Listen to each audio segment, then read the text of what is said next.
Hello students, तो आज हम स्टार्ट करेंगे एक न्यू चैप्टर जिसका नाम है पैराबोला। तो पैराबोला स्टडी करने के पहले ना सबसे पहले हम कुछ जनरल डेफिनेशंस स्टडी करेंगे। तो उसमें सबसे पहला डेफिनेशन आता है कोनिक सेक्शन का। So what is basically a conic section. तो जैसा कि हमने पहले समझ रखा है कि पैराबोला, एलिप्स और हाइपरबोला तीनों को हम कोनिक सेक्शन कहते हैं। So, what is conic section? Let us look at the definition.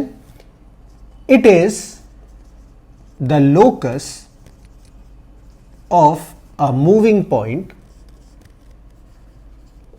It is the locus of a moving point such that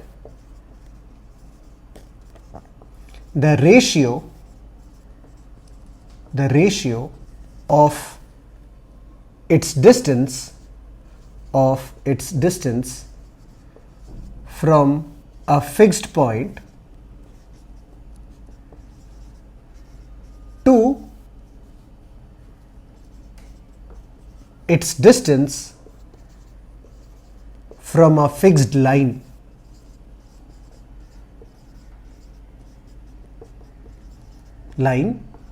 is constant, and this constant is called eccentricity, and it is represented by small letter e. तो ये students basically है definition conic section का।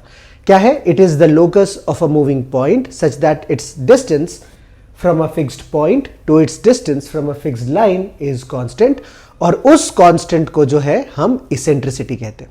तो इसको अभी हम और थोड़ा डायग्राम ड्रॉ करके अच्छी तरह से समझते हैं कि कोनिक सेक्शन होता क्या है। सो देखो, हमने यहां पे एक फिक्स्ड पॉइंट के बारे में डिस्कस किया, हमने एक फिक्स्ड लाइन के बारे में डिस्कस किया। तो मान लो ये हमारा एक फिक्स्ड लाइन हो गया और ये हमारा एक फिक्स्ड पॉइंट हो गया। तो फिक्स्ड पॉइंट को हम S कहते हैं, और ये जो फिक्स्ड लाइन है ना, इसका एक नाम होता है स्टूडेंट्स, और इसका नाम है डायरेक्ट्रिक्स। और ये जो फिक्स्ड पॉइंट है इसको हम कहते हैं फोकस। तो कभी भी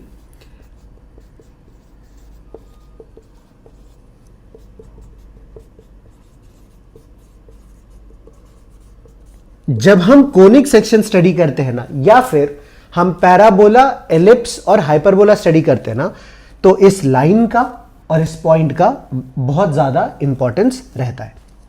तो अभी हम क्या करते हैं ना, अभी एक पॉइंट ले लेते हैं P। This is a moving point, so let us से इसका कोऑर्डिनेट्स है x, y। ये हमने जानबूझ के एक जनरल पॉइंट लिया स्टूडेंट्स, और ये जो S है इसको हम लोग ले लेते हैं alpha, beta. This is basically a fixed point. Let us से जो ये फिक्स्ड लाइन हमने डायरेक्ट्रिक्स ले रखा है ना, उसका इक्वेशन है ax plus by plus c equals to 0। तो ये हो गया हमारा डायरेक्ट्रिक्स और ये हो गया हमारा फोकस। तो हम ये कह रहे हैं कि इस फिक्स्ड पॉइंट से डिस्टेंस क्या होगा? ps, और इस फिक्स्ड लाइन से डिस्टेंस क्या होगा? सो लेट अस से हमने एक परपेंडिकुलर ड्रॉप किया है, इस पॉइंट को हमने कह दिया m। तो the ratio of ps over pm, ध्यान से देखना students, E is basically eccentricity जिसको हम कहते हैं, E is basically PS over PM। बात समझ में आ रही है? तो ये जो E है ये कांस्टेंट रहता है, और इस डेफिनेशन को मतलब P का जो पाथ होगा उसी से हमको कोनिक सेक्शन मिलेगा, मतलब पैराबोला मिलेगा, एलिप्स मिलेगा और हाइपरबोला मिलेगा। तो इस तरह से हमको कोनिक सेक्शन मिलता है। तो अभी हम ये समझने वाले हैं कि इसका इक्वेशन कैसे बनता है। तो देखो, अगर हमको ये फिक्स्ड पॉइंट और ये फिक्स्ड लाइन दिया हुआ है, तो हमने क्या किया, इसको थोड़ा रीअरेंज कर लेते हैं। ये आ जाएगा PS is equals to E times PM। I hope this is clear. और हमने फिर क्या किया, PS फाइंड आउट कर लिया। P ये वाला पॉइंट है, S ये वाला पॉइंट है। तो इसका डिस्टेंस क्या हो जाएगा? Under root of x minus alpha का square plus y minus beta का स्क्वायर अंडर रूट। और pm क्या हो जाएगा? PM हो जाएगा perpendicular distance of this point from this line, जिसका इक्वेशन हमको यहां पे गिवन है। तो हम लिख सकते हैं this will be modulus of AX plus BY plus C upon under root of A square plus B square. तो ये हो गया PS का वैल्यू, ये हो गया PM का वैल्यू। अब हम दोनों को यहां पे पुट कर देंगे तो हमको क्या मिल जाएगा, therefore we can write under root of x minus alpha का square plus y minus beta का square is equals to eccentricity E into modulus of AX plus BY plus C upon under root of A square plus B square. I hope this is clear students. तो देखो, अगर हमने इसको square कर दिया ना दोनों तरफ, तो ये स्क्वायर रूट और ये स्क्वायर रूट ये दोनों चला जाएगा और हमको एक 2 डिग्री इक्वेशन फॉर्म होगा। So the general equation